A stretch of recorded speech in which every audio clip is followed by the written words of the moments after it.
चलो देखो, पॉलिटी की क्लास में अभी तक हम लोगों ने कहाँ तक पढ़ा है? 1 से 35 आर्टिकल तक। 35 आर्टिकल तक पूरा नहीं गया, 35 आर्टिकल ही बचे हो। यानी कि देखो अभी बताओ, जब पढ़ लिए हैं तो 19 में क्या था? पहले बताइए, फंडामेंटल राइट कहाँ से कहाँ तक? 12 से 35। 12 से 35।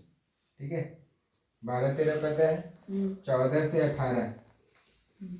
ये किस चीज को बोल रहा था? 14 से 18 राइट टू इक्वालिटी, यानी कि समानता का अधिकार। ठीक है, कहाँ से कहाँ तक? Right to equality. कहाँ से कहाँ तक? 14 से 18। फिर 19 से 22, ये किस चीज का अधिकार दे रहा था? Right to freedom. Right to freedom, yes. ठीक है, स्वतंत्रता का अधिकार। ठीक है, उसके बाद 23-24 क्या दे रहा था? शोषण के विरुद्ध अधिकार। Right against exploitation. ठीक है, यानी कि शोषण होगा उसके विरुद्ध अधिकार। ठीक है, उसके बाद 25 से 28, ये क्या दे रहा था? शिक्षा का, right to freedom of religion दे रहा था। रिलीजन। ठीक है,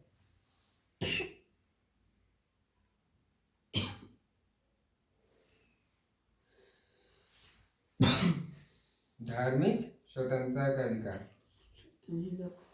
ठीक है, उसके बाद 29 और 30, ये क्या दे रहा है? एजुकेशन का अधिकार। शिक्षा एवं संस्कृति का अधिकार। ठीक है, 31 में क्या बोल रहा था? संपत्ति का अधिकार। जो अभी चल गया है 300। ठीक है, और 32 में संवैधानिक उपचार का अधिकार।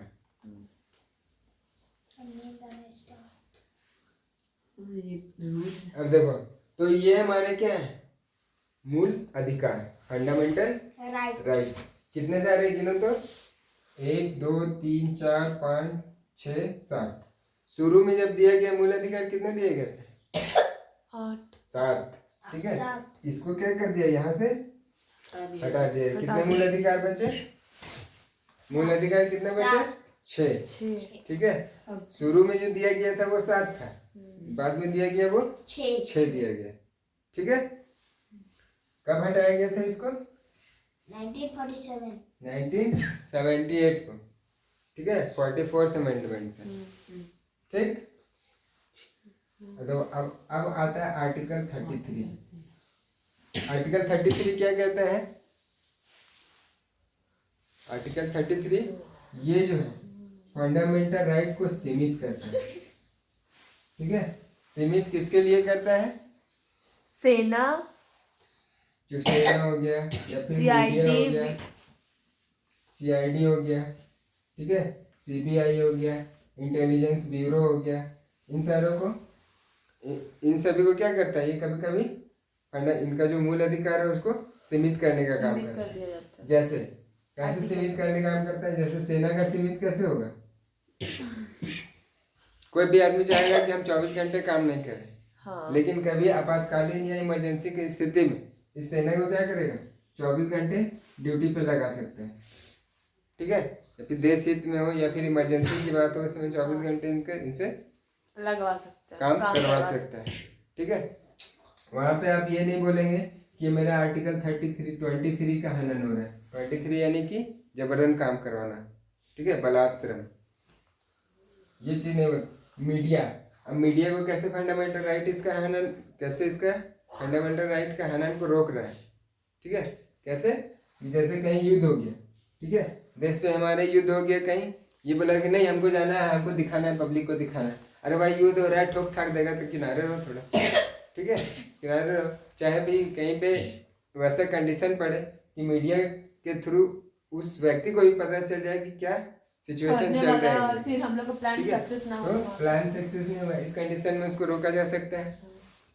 ये CID वगैरह, अब जैसे कहीं भी 2 बजे रात पे कहीं मर्डर हुआ, ठीक है, CID का जरूरत पड़ गया, चाहे CBI का जरूरत पड़ गया, इंटेलिजेंस ब्यूरो का जरूरत पड़ गया, तो इन सबको 2 बजे रात या 12 बजे रात कभी भी बुला सकता है। ठीक है, उसमें ये नहीं बोलेगा कि ये हमारा आर्टिकल 23 ये लॉस्ट हो रहा है। तो समझिए कैसे आंदोलन होगा, यानी कि आर्टिकल 33 क्या बोल रहा है, मूल अधिकार को कब सीमित करेगा, ठीक है, और किसका, यानी कि कब सीमित करेगा और किस लिए सीमित होगा। इमरजेंसी और राष्ट्रहित में होना चाहिए। राष्ट्रहित मतलब राष्ट्रहित मतलब राष्ट्र के हित के लिए, ठीक है। अब आते हैं आर्टिकल 34। आर्टिकल 34 इसमें है मार्शल लॉ, यानी कि जहां भी मार्शल लॉ लग गया वहां पे सिर्फ मार्शल की बात चलेगी, सेना की बात चलेगी, ना कि वहां पे लोगों का मूल अधिकार, यानी कि बोलेगा कि नहीं मार्शल लॉ लगा हुआ है, हमको घूमने फिरने नहीं दिया जा रहा है, हमको बोलने नहीं दिया जा रहा है। में क्या बोल रहा है, मार्शल लॉ, ठीक है, यानी कि जहां पे मार्शल लॉ लग गया वहां पे क्या चलेगा, सिर्फ सेना की बात चलेगी, ठीक है, सेना की बात चलेगी यहाँ पे। जैसे किसी स्टेट में इमरजेंसी लगा दिया गया है, ठीक है, और वहां पे लोग ताबड़तोड़ मतलब खिंचाहिन कर रहे धर के, तो वहां पे अगर मार्शल लॉ अगर लग जाता है, ठीक है, तो मार्शल लॉ के सिर्फ वहां पे मार्शल लॉ चलेगा, ना कि फालतू बातें चलेगी, ठीक है। आर्टिकल 35 क्या कहता है कि इसमें फंडामेंटल राइट्स जरूरी थोड़ी है कि फंडामेंटल राइट्स के तहत जो भी हमेशा लॉ के बनाना लिए- है वो संसद बनाएगा, पार्लियामेंट। हमेशा के लिए यही फंडामेंटल राइट हो, ये तो जरूरी नहीं है, हो सकता है और भी बड़े, जैसे मोबाइल रखना हमारा फंडामेंटल राइट है, अगर ऐसा बोलता है और ये सिद्ध भी कर दे और पार्लियामेंट को लगेगा ऐसा कि नहीं ये जरूरी है, ये फंडामेंटल राइट के अंदर आना चाहिए, तो उसको संशोधित करके कानून बना के इसमें जोड़ सकते हैं। डाल देगा उसका, फिर ठीक सबको है? मोबाइल भी तो देगा, है ना। कहने का मतलब फंडामेंटल राइट पे कानून बनाने का अधिकार किसका है, पार्लियामेंट को, संसद, ठीक है, संसद, ठीक है। हमारे मूल अधिकार कितने हुए, 6 है, अब पहले 7 वर्तमान में 6, पहले 7 थे। कब हटाया गया इसको, 1978 में 44th 44th अमेंडमेंट अमेंडमेंट के में तहत मोरारजी देसाई की सरकार थी उस समय, हाँ। यानी कि जनता पार्टी की सरकार, जनता पार्टी, ठीक है। इसके बाद हमारा शुरू क्या होता है,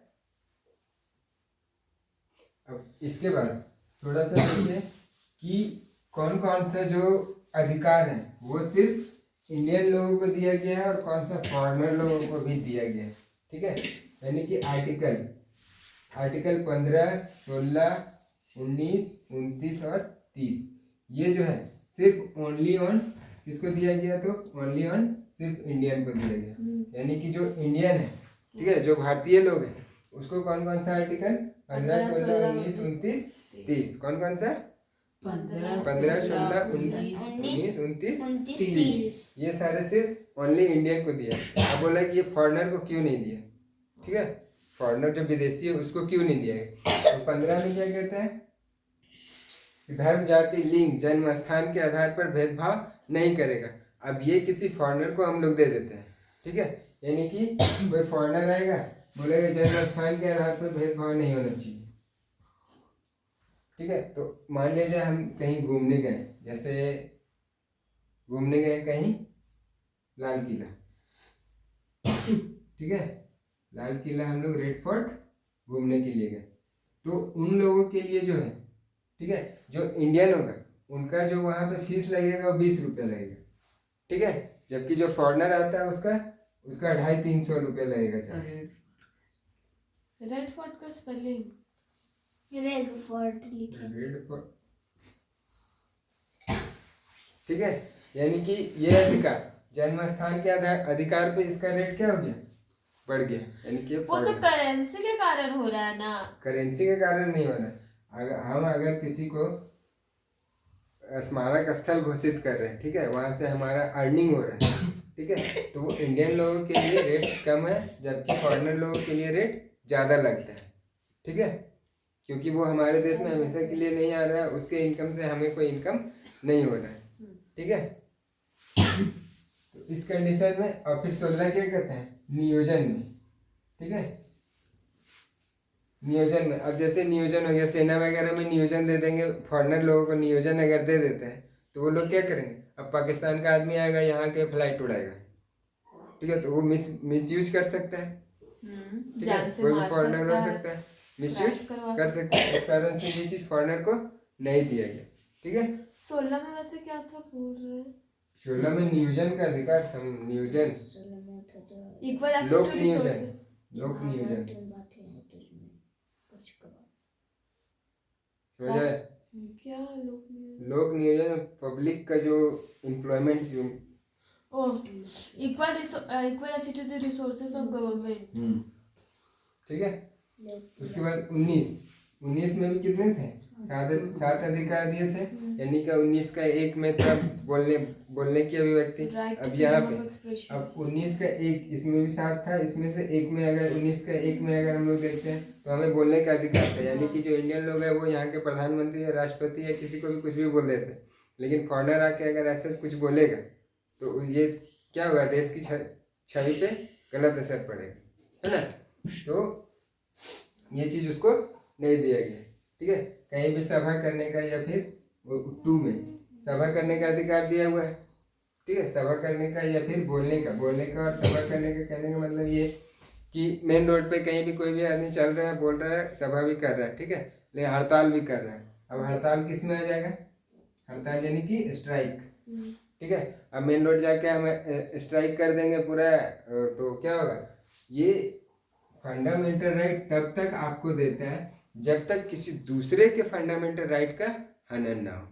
ठीक है, अब हम हड़ताल करेंगे, बीच रोड में स्ट्राइक करेंगे तो किसी दूसरे को आने जाने में दिक्कत होगा, तो उसका ये भी तो तो right to उसका freedom फंडामेंटल खत्म हो राइट रहा का है। हनन होगा। इसके लिए वो कहाँ चला जाएगा? सुप्रीम कोर्ट जा सकता है, हाई कोर्ट जा सकता है। तो फंडामेंटल राइट कहता है कि जब तक दूसरे को क्षति ना पहुंचे तब तक फंडामेंटल राइट आपका बना रहेगा, और नहीं तो फिर उसका सीमित कर दिया जाएगा। ठीक है, तो फिर उसको सीमित कर दिया जाए, उसे समाप्त कर दिया जाएगा। ठीक है, इसी तरह 19 का 3, 4 ये भी टोटल कितने थे? 7 थे, जिसमें से इसको छठा को जो इसको हटा के संपत्ति का अधिकार को यहाँ से तो निकाल ही दिया गया, राइट टू प्रॉपर्टी हटा दिया। ठीक। उसके बाद 29 में क्या कहता है? 29 और 30 में अल्पसंख्यक की बात करता है। ठीक है, अल्पसंख्यक के शिक्षा और संस्कृति की बात करता है, यानी कि एजुकेशन और कल्चर की बात करता है। तो ये सारे 5 जो अधिकार है, ओनली वन किसको दिया गया? ओनली वन इंडियन को दिया गया। ठीक है, ये फॉरेनर को नहीं दिया गया। जबकि इसके अलावा जो क्या था, 14 जैसे देखते हैं तो ये क्या था? Equality before law. ठीक है, ये इक्वालिटी बिफोर लॉ, कोई फॉरेनर अगर यहाँ आता है तो उसके लिए भी वही है। ठीक है, अगर वो भी मर्डर करता है तो वही केस चलेगा जो एक इंडियन के केस चलता है। ठीक है, ठीक है। इसके अलावा और क्या बच गया इसमें? 15, 16, 17, 18। 17, 18 में क्या होता है? 17 में अनटचेबिलिटी की बात करता है, यानी कि उससे हम लोग भी छुआछूत की भावना नहीं रख सकते। ठीक है, 18 में उपाधियों का अंत बोलता है, यानी कि टाइटल। ठीक है, तो टाइटल जो है वो फॉरेनर का, चाहे टाइटल जो भी रहे, चाहे हमें जो दिया गया है वो उसे भी दिया जा सकता है। ठीक है, इसी तरह फिर 21, 22, यानी कि फॉरेनर 21 में क्या बोलता है? 21 में प्राण एवं दैहिक स्वतंत्रता, यानी कि लाइफ और पर्सनल लिबर्टी की बात करता है, तो उसे भी तो जीने का अधिकार है, इसलिए उसे भी दिया गया। 22 में क्या बोलता है? 22 में गिरफ्तारी से संरक्षण, यानी कि फॉरेनर आ गया, ठीक है, कोई विदेशी आ गया तो उसको अरेस्ट तो नहीं कर सकते जबरदस्ती, इसलिए उसको भी संरक्षण दिया गया। ठीक है, 23 में 23 और 24 ये शोषण के विरुद्ध, यानी कि कोई फॉरेनर आएगा तो क्या उससे आप पकड़ के जबरदस्ती उससे काम करवाइएगा? नहीं, ऐसा नहीं कर सकते हैं। 24 में कोई बच्चा आएगा तो उसके साथ तो गलत बिहेव नहीं कर सकते हैं, ये भी चीज 24 में उसको दिया गया है। ठीक है, 25, 26 ये सारे आर्टिकल भी उन्हें प्रदान करता है, लेकिन सिर्फ इंडियन लोगों को कौन कौन सा आर्टिकल देता है? 15, 16, 19, 29 और 30। ठीक है, एक और आर्टिकल है, यहाँ पे बात करते हैं 20 और 21। ठीक है, 20 और 21 का ये दोनों अधिकार जो है, ये आपका जब इमरजेंसी हो, ठीक है, इमरजेंसी हो चाहे कोई भी बात हो, उस समय भी ये फंडामेंटल राइट आपका खत्म नहीं होगा। ठीक है, ये उस समय भी बरकरार रहेगा। ठीक है, यानी कि 20 क्या कहता है, 20 दो Protection. सिद्धि से संरक्षण की बात करता है, और 21 लिबर्टी, लाइफ और पर्सनल लिबर्टी की बात करता है। ये दोनों आपका कभी भी समाप्त नहीं होगा। इसके अलावा जो भी आपका फंडामेंटल राइट है, ठीक है, तो राष्ट्रपति उसको रोक सकता है, निलंबित कर सकता है। ठीक है, कौन कौन से दो को नहीं कर सकता है, 20 और 21 को, लेकिन इमरजेंसी के कंडीशन में रेस्ट जो भी है, रेस्ट फंडामेंटल राइट्स को रोक सकता है, या तो कुछ समय के लिए वो रोक सकता है। कौन रोकेगा, प्रेसिडेंट। ठीक है, लेकिन बनाने का काम किसको, फंडामेंटल राइट्स पे रूल बनाने का पार्लियामेंट को अधिकार। ठीक है, और रोकने का काम किसको है, प्रेसिडेंट। Highest formal authority. ठीक है, समझ आया, कोई दिक्कत। अब इसके बाद हमारा जो चैप्टर शुरू होता है, कौन सा पार्ट शुरू होगा, भाग 4। ये कहाँ से शुरू होगा, इसका जो आर्टिकल कहाँ से कहाँ तक होगा, 36 से 51 तक। ठीक है, 36 से 51, इसका नाम है DPSP, शॉर्ट में बोलता है DPSP, directive principle of state policy. ठीक है, यानी कि राज्य के नीति निदेशक, यहाँ पे ध्यान रखिएगा, निर्देशक नहीं है, निदेशक है, निदेशक तत्व। कहने का मतलब ये है कि राज्य को ये अधिकार है कि वो नीति वगैरह जो बनाता है, यहाँ पे राज्य किसको बोलेंगे, यहाँ पे राज्य यानी कि स्टेट, यहाँ स्टेट गवर्नमेंट को नहीं बोलेंगे। ठीक है, जैसे इसमें स्टेट बोला जाएगा कोई भी बैंक हो गया, ठीक है, बैंक हो गया, या फिर रेलवे हो गया, बिजली विभाग हो गया, उसके बाद हो गया पोस्ट ऑफिस हो गया। तो ये सब अपने आप में क्या है, एक स्टेट है। ठीक है, इन सब का अलग अलग रूल होता है, तो वो रूल वही बनाएगा जो यहाँ के सामाजिक और आर्थिक को, ठीक है, सामाजिक यानी कि सोशल और इकोनॉमिकल को लेके उसको लोकतंत्र में समाहित कर सके। ठीक है, यानी कि समाज और आर्थिक, सामाजिक और आर्थिक, इसको क्या समाहित कर सके, इसको लोकतंत्र में समाहित कर सके। कहने का मतलब ये है कि यहाँ पे जो भी होगा, जो भी पॉलिसी वगैरह जो बनाएगा, वो लोकतंत्र के लिए बनेगा। ठीक है, यानी कि लोगों को ज़्यादा से ज़्यादा, नीचे तबके के लोगों के लिए फायदेमंद हो। ठीक है, और इसके खिलाफ आप सुप्रीम कोर्ट नहीं जा सकते। क्यों नहीं जा सकते, क्योंकि यहाँ पे बोलता है राज्य के नीति निर्देशक तत्व, यानी कि जो भी राज्य है अपने आप में उसका अपना एक रूल रेगुलेशन होगा। ठीक है, इसका जो आर्टिकल जो 36 है, 36, 37, 38, तो यहाँ पे सिर्फ राज्य का परिभाषा दिया हुआ कि राज्य किसको बोलेंगे। ठीक है, यानी कि पहले क्या देगा, पहले परिभाषा। ठीक है, और 37 में बोल देता है कि आप इसके लिए, यानी कि DPSP के लिए आप सुप्रीम कोर्ट नहीं जा सकते। अगर ये राज्य, जो भी राज्य है जिसकी बात कर रहे हैं, ठीक है, चाहे बैंक हो, बैंक में बोल रहा है कि नहीं हमको 6% इंटरेस्ट की बात कर रहा है, तो आप बोलेंगे नहीं ये तो गलत है, आप या तो 10% इंटरेस्ट लीजिए, चाहे या फिर हमसे 3% ही इंटरेस्ट लीजिए, क्योंकि हम ज़्यादा नहीं दे सकते। तो ये क्या करता है, ये अपना रूल रखता है कि नहीं हम 6% रखे हैं। अब कोई क्या 5 रुपये रखेगा तो उसके लिए 10% लेगा, या फिर कोई 1 करोड़ रखेगा तो उसके लिए 3% लेगा इंटरेस्ट। ये तो ऐसा नहीं करता है, सबके लिए रूल बराबर रखता है। ठीक है, तो यहाँ पे 37 में ये कहता है कि आप जो भी DPSP होगा उसके तहत आप सुप्रीम कोर्ट नहीं जा सकते। अगर इसके प्रति आप सुप्रीम कोर्ट जाएंगे तो वो लतिया के भगा देगा। ठीक है, क्योंकि ये राज्य को अधिकार देता है, जबकि फंडामेंटल राइट का हमारा हनन होता है तो हम कहाँ जाते हैं, सुप्रीम कोर्ट, हाई कोर्ट जा सकते हैं। तो तो ये सब में अगर इन लोग कुछ गलत बना देगा तो फिर नहीं जा सकते। गलत बनाएगा कैसे? यहाँ कह दिया है कि सामाजिक और आर्थिक को लोकतंत्र में समाहित करें। ठीक है, रूल वगैरह खराब होगा तो आप जाइए ना, हाई कोर्ट या डिस्ट्रिक्ट कोर्ट नहीं जा सकते हैं, सुप्रीम कोर्ट नहीं जा सकते हैं, डिस्ट्रिक्ट कोर्ट जाके उसको केस कर सकते हैं, मतलब बातचीत हो सकता है। बाकी जो होगा वो बताया जाएगा आपको कि ये चीज़ सही है कि नहीं है। इसका निर्णय कौन लेगा? कोर्ट लेगा, ठीक है, न्यायालय लेगा। ठीक है, तो 36 में क्या दिया? सिर्फ उसका कौन सा राज्य क्या है नहीं है, राज्य किसको बोलते हैं उसका परिभाषा दिया हुआ है। ठीक है, 37 में क्या दिया हुआ है कि जो भी डीपीएसपी के अंतर्गत आएगा, यानी कि राज्य के नीति निर्देशक तत्व, यानी कि कुल मिला के कहें तो भाग 4 के अंतर्गत जो भी आएगा, ठीक है, उसके खिलाफ हम लोग किसी भी न्यायालय में याचिका दायर नहीं कर सकते। जबकि भाग 3 का किसी भी आर्टिकल का या किसी भी मूल अधिकार का अगर हनन होता है तो उसके खिलाफ हम लोग कोर्ट जा सकते हैं। ठीक है, तो आगे की क्लास नेक्स्ट टाइम